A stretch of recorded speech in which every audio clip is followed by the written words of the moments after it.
معانا تتبيله تحفه للفراخ، حمام كداب. وهتبهري بيها ضيوفك معلقه صلصه، معلقه عسل ابيض، وبشره طماطمايه،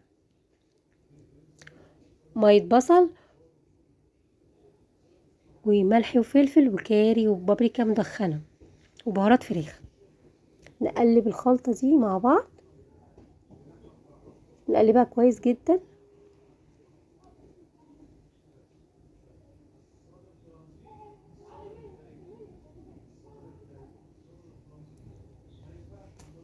معانا عود روزميري فريش، هيدي طعم وريحه جميله قوي للفراخ.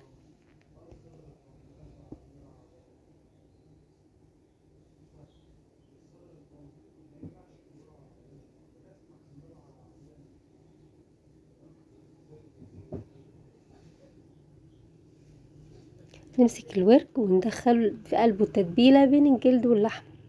في حله على النار نحط فيها شويه زيت،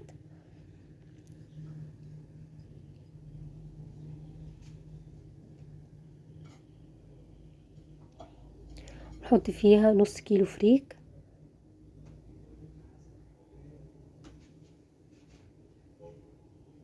قلبه كويس ونغلفه بالزيت كويس جدا على النار يشمعه، يبقى فلفل وحلو،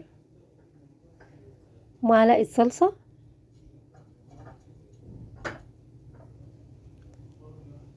وبابريكا وفلفل اسمر وملح وكركم، ونقلبهم كويس جدا. والنص كيلو معانا هياخد تقريبا كوبايه ونص لكوبايتين ميه، مش عايزينه يعجن ويبقى مستوي وفلفل وحلو، نص سوا قدنت كده. نمسك الورك نحشيه بالخلطه ونقلب، نقلب الورك كويس ونقفل بالخلة الأسنان أو أي خلة عندنا، نقفل كويس جدا بحيث الفريك ما يخرجش بره الورك.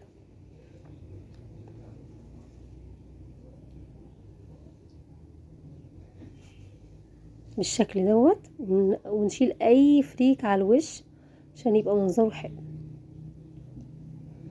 نكرر العملية ونحاول ندخل الفريك للدبوس جوه،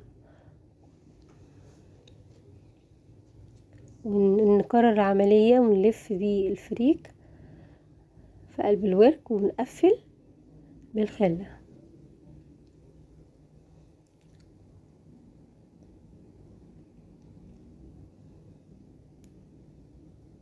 والتتبيلة اللي احنا تبلنا بيها نزودها نص كوباية مية، وعود فريش تاني روزميري بيدي طعم حلو، ونحطها ونغلف.